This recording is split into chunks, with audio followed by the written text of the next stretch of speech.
নমস্কার, আমি ডক্টর বৈশালী রয়। আজকের এই ভিডিওতে ফ্যাটি লিভার নিয়ে কিছু কথা বলবো। ফ্যাটি লিভার দু ধরনের, নন অ্যালকোহলিক ফ্যাটি লিভার এবং অ্যালকোহলিক ফ্যাটি লিভার, অর্থাৎ মদ যারা খান না তাদেরও অনেক সময় ফ্যাটি লিভার হয়, সেটাকে আমরা বলি non alcoholic fatty liver disease. আর যারা মদ খান দীর্ঘদিনের, যারা অ্যালকোহলিক, তাদের যেটা হয় সেটাকে আমরা জেনারেলি বলি অ্যালকোহলিক ফ্যাটি লিভার ডিজিজ।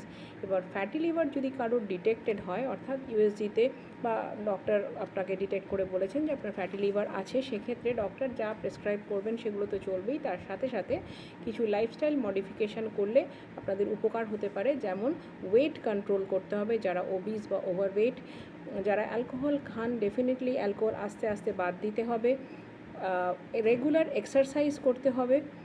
আমাদের ডায়েটের মধ্যে ব্যালেন্সড ডায়েট আমাদের খেতে হবে, যেটার মধ্যে সুগার কম থাকবে, প্রসেসড ফুড কম থাকবে, এবং যেটার মধ্যে আমরা কোলেস্টেরল, যেগুলো খারাপ কোলেস্টেরল আছে, অর্থাৎ ট্রান্স ফ্যাটযুক্ত যে সমস্ত খাবার, সেগুলোকে কিন্তু আমরা কম রাখবো। হ্যাঁ, সেই সমস্ত খাবার কিন্তু আমরা খাবো যেগুলো বেশিরভাগই ন্যাচারাল। তাহলে আমাদের ফ্যাটি লিভারকে কন্ট্রোল করতে সুবিধা হবে।